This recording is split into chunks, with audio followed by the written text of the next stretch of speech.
Hello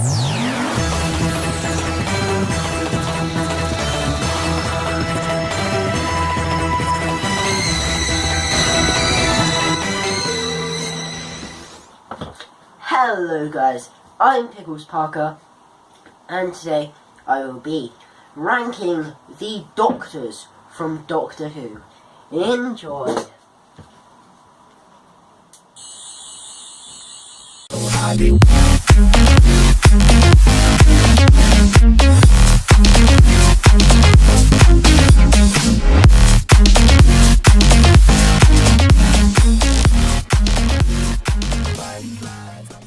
So, just a disclaimer before I go, this is just my opinion. Please don't hate on me in the comments. We all have our own opinions, we all have our own rankings of the Doctor. No one is right, no one is wrong. We are all not the same, we are all not Cybermen. So please respect my opinion. No doubt if I was doing this list another day, it would be completely different apart from number 1, but I'll get to that later. Not be factoring in any Big Finish, any external media, because I've only listened to the 10th Doctor Adventures, which is my first Big Finish, so I haven't listened to any Paul McGann, any Peter Davison or Colin Baker. The 4th Doctor Adventures Series 7 Volume 1 has been ordered, so that is on its way, so I'm definitely getting more into a Big Finish. But that's disclaimer over, let's get started.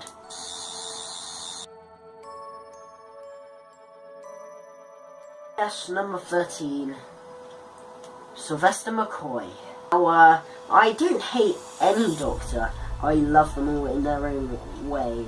Sylvester McCoy is just the Doctor I like the least. I think that's just because I find him really irritating with his rolled R's and his question mark umbrella. I just don't like McCoy's Doctor that much. I can't watch a lot of McCoy, I have to watch it him in quite some small doses. I am starting to like McCoy a bit more every time I see him. I watch Remembrance of the Daleks, brilliant story for the Big Blue Box podcast, and I tell you what, McCoy in that, he was phenomenal. So I just need to see a bit more of him. That may be the case, it might be the case with a lot of the classic Doctors, but I just seen a bit of him and he didn't really get in my good book straight away. Next up is what I think is a very controversial choice. Peter Davison, the 5th Doctor. Hear me out, please, before you go ranting in the comments section. Yes, you there. Quite like Peter Davison's Doctor. Just again with McCoy, a Doctor I don't like that much. I think I have no anticipation to watch a Davison story. I think that's just because Davison's Doctor is so bland. His costume is literally bland. It's a direct description of what his Doctor is. It's nice, kind, but it's not wanting to go anywhere. His Doctor is just something that needs something else with it. It doesn't stand out in any way. Like his costume, that's what Davison is. He's a bit like the 10th Doctor, that he doesn't quite have that bubbly kind of personality that the 10th Doctor has onto him. His human, more inquisitive side works because of you have the more comedic, the more out there side also there. Davison doesn't, he's just kind of all just the kind of, he's kind of a subdued 10th Doctor. And I just think he's very bland, and Davison just doesn't work for me. He's very good to work in, but I just think there's something missing, which doesn't work for me. Like McCoy, I did watch the story which I love Davison in. No surprise, The Caves of Action Zone. That is a brilliant story. Davison gives an absolute real performance in that. One of the best performances from a Doctor. And he's really, really good in that. But I just think there wasn't enough stories like that, which Davison's Doctor was really something good. And I think Davison's Doctor is just a bit meh.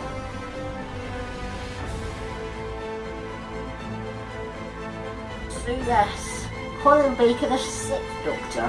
Many people put him at the bottom of their lists. I don't really understand why. And Colin Baker is a brilliant Doctor. Put that interesting costume aside, and I think Colin Baker's Doctor is very much a mix of some very good Doctors. His stern, alien nature of Doctors like Hartnell, but he also has that more arrogant side of Doctors in the future, such as Capaldi, and I think he is very good. He's a very underrated Doctor. I think what lets him down is very much the writing of his era, and the whole strangling Perry, everything in the Twin Dilemma. So I'm more anticipating to listen to Colin Baker on Big Finish, because I think with good writing, I think he can really be good there. I think Kev Baker is just a Doctor that, as a Doctor, he's very good and is very much a mix of different parts from very good Doctors. I just think that the writing and the characterization at times let him.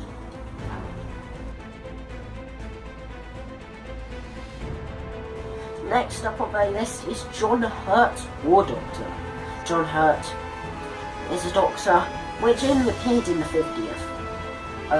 Yeah, I think he did a very good job. John Hurt is a superb actor, rest in peace. But I think his Doctor, I just don't think we've seen enough of him really, and I think that he wasn't really the warrior that we were told we were getting. He's supposed to be a lot older, yes, and I think his Doctor worked brilliantly in the 50th, but what he was supposed to made out to be is this warrior Doctor. He wasn't really that. John Hurt was brilliant in the part, and I loved the War Doctor, but I just think he doesn't quite stand out among other Doctors. The defining trait would have been the whole warrior kind of thing, and we didn't really get that. But still a brilliant Doctor played by the late John Hurt.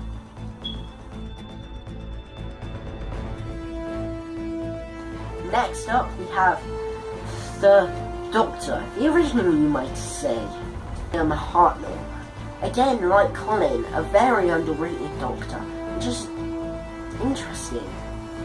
And it's weird because he's the first, and yet he pops up at the bottom of many people's lists. He's reasonably lower in my opinion. But I actually really like William Hartnell's Doctor. Yes, he's very grumpy, but I think this is a natural thing. I think it works in his favour, because the Doctor's just started travelling, and over the years he sees more and more, and the universe softens him. The universe, with its wonderful, wonderful things, opens up the Doctor's heart and makes him a better person. And it's just beautiful to show what the universe can do, and the whole universe, seeing the universe, transforms the Doctor to what we know today. That's really beautiful, and that works well with William Hartnell's Doctor. There's a progression there. He goes from hating Ian and Barbara to loving them and being upset when they leave.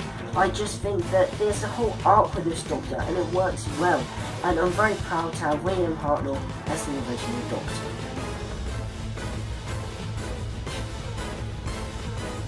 We have Paul McGann's 8th Doctor. And factoring out Big Finish, as I said, I haven't listened to any Paul McGann at Big Finish. We have the 8th Doctor. I think he was once overrated. So many people love him now, all because of Night of the Doctor. I mean, McGann's the best one in the TV movie, hands down. His performance in there is brilliant. But where he really shines is the TV movie. I just think his performance is superb, and McGann really plays well with that war-torn Doctor.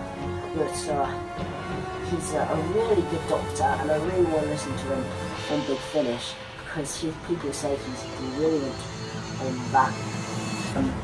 Performances are very good. I think he'd be really, really popular if he was on TV there and everywhere. But I think that Paul McGann is a very good Doctor.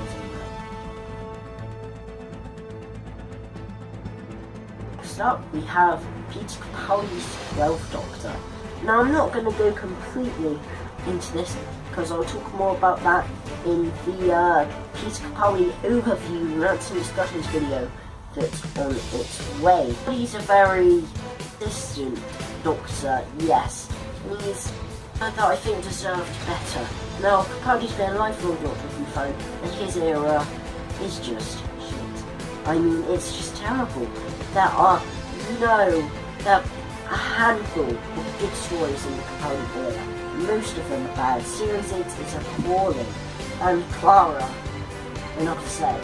I think when you actually look at Capaldi as a Doctor, I think Capaldi plays the part superbly. I really like his Doctor in Series 8, what's not ruined by him.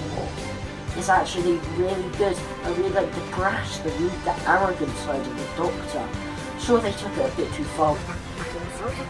But yeah, I think that his actual arrogance and things was really refreshing and quite funny.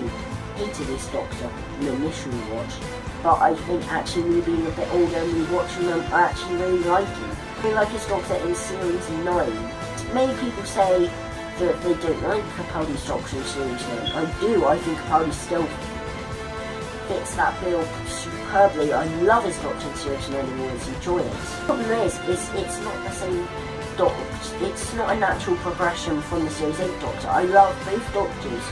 Capaldi plays them both well, but they could be two separate versions of the Doctor. The only thing they have in common is that they're played by the same actor. To Series 10, which is still good. I didn't like his Doctor was in Doctor Mysterio. Seriously, not for some of the characters in the realization in that. It's bloody awful. I think I like his Doctor. He's the weakest use of his Doctor, excluding John Hurt. For me personally, and I've had a rocky relationship with Capaldi's Doctor. I think he deserved more, and although his era is rubbish, as a Doctor, I think Capaldi is a very good one. So yes, we have Patrick Troughton's second Doctor. I really like Patrick Troughton's Doctor. I think that he is actually the basis for a lot of the things that future Doctors would do. He brought in the trademark of running, the bumbling about, the being an idiot, the very comical side, the convincing the monsters that he was an idiot, and then beating them, he was brainy as hell. And I just think Patrick Troughton's Doctor is very, very good. One of the reasons he's a bit lower down is mainly because I haven't seen a lot of his era, mainly because half of it is lost. And the other things I just have seen a bit, but I just think that I find it harder to watch black and white Doctor Who because it's older. It's still good, but I just don't watch it as frequently as obviously the colour classics. Doctor is very, very good, and he's actually inspired my favourite incarnation of the Doctor, so I have to give him that. But then Troughton, very good, and he obviously pulled off the big role of replacing Hartnell, and he did it superbly. The top 5 now, we have Christopher Eccleston's 9th Doctor. Eccleston's Doctor was only in one series of the programme, yet I really like it. He's a very consistent Doctor, and he has an arc going right through. I really like the whole PTSD style, very angry sort of war-torn Doctor that we get here. Also than John Hurt's War Doctor, Eccleston plays the part brilliantly. He's very damaged by the Time War.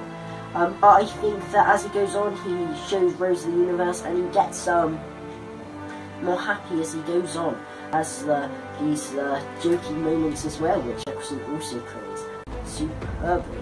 But mainly why he's got this high for his interactions with the Daleks. God, this Doctor knew how to interact with something Daleks. From his reaction to the Dalek in Dalek to the reaction to all the Daleks imparting of their ways, and he was the perfect Doctor for the Daleks. And although the circumstances which Eccleston left are, I don't exactly buy this Doctor is certainly one of my favourites.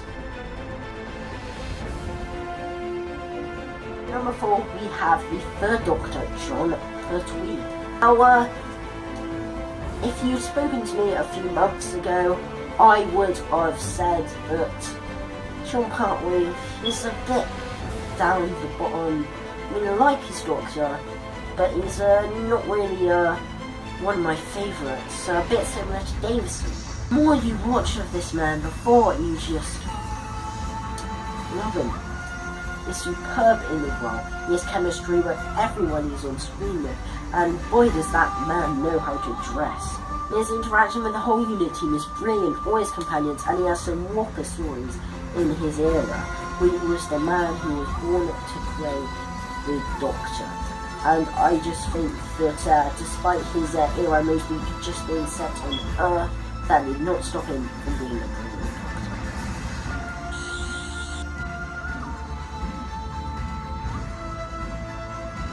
3, David Tennant. Before you start hating on me, I hate the 10th Doctor in The End of Time, especially in a scene where he's like, it's not fair!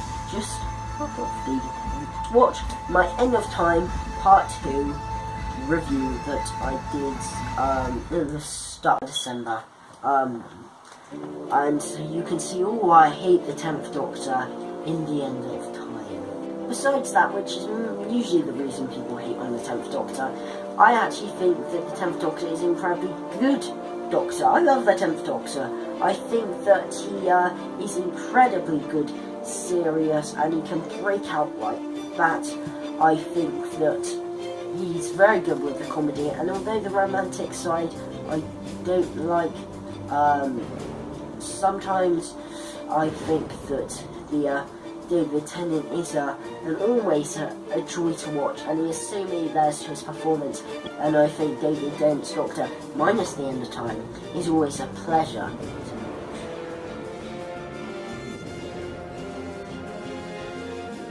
Number 2, Tom Baker, the 4th Doctor. Tom Baker is the quintessential Doctor. If you think Doctor Who, you think of Tom Baker. The fedora, the brown overcoat, the long multicoloured scarf, the frizzly hair. Baker is the Doctor. He's brilliant. He's practically the best Doctor. He is the best Doctor. He's not my favourite. Tom Baker's the best man to ever play the part. That his Doctor's sensational. He's so childlike yet so grown.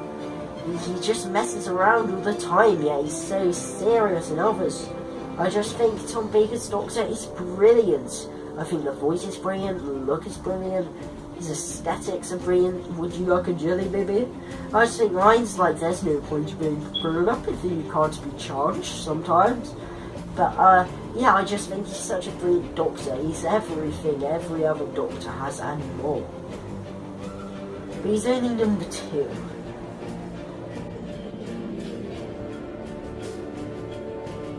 Yes, number 1, you should have seen it coming, said at the start. If you'd catch me any other day, this would be completely different, apart from number 1. Number 1 is the 11th Doctor, Matt Smith. Where do I begin with this Doctor?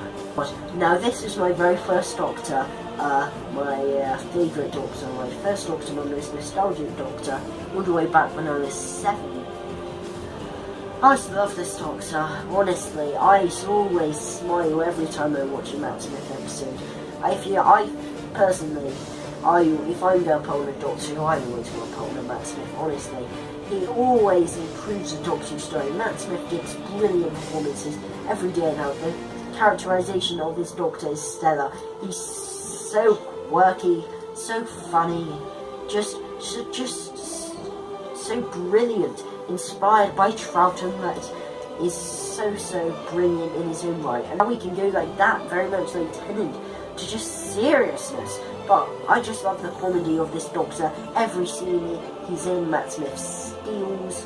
I just think this is my Doctor, the 11th Doctor. So good. I can't describe in words why I love this Doctor. He's just so good. I think because Matt Smith's there, he doesn't have the best era, but I think he certainly improves it. Because Matt Smith's Doctor is just brilliant. He's just in my heart, and he will be and always will be, for nostalgic reasons, my favourite Doctor. I don't think anybody will come close because I just love Matt Smith's Doctor. Please like this video if you have enjoyed it, and if you want to see more content from my channel, then please hit subscribe. So that was my list.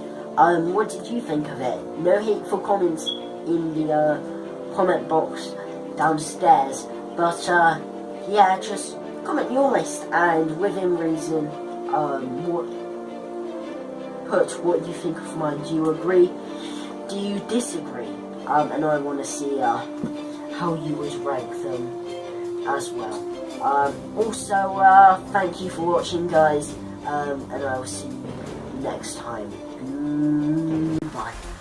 So, hello, Gary and Adam. So, the Three Doctors. Now, the Three Doctors is a rather odd story, but I love it all the same. It really sets the template for multi-Doctor stories to come, such as the Day of the Doctor, and even Twice Upon a Time to an extent. I love the interactions between the third and second Doctors. It's not really the Three Doctors, although that couldn't, of course, be helped because of Hartnell and his poor health. The effects aren't that great though, even for classic Who, yet Omega is a brilliant villain. I love the whole concept of the antimatter universe and how the unit HQ is transported from one place to another. The supporting cast is really good, and overall it's a really good third Doctor story. I'm gonna give the Three Doctors an 8.5 out of 10.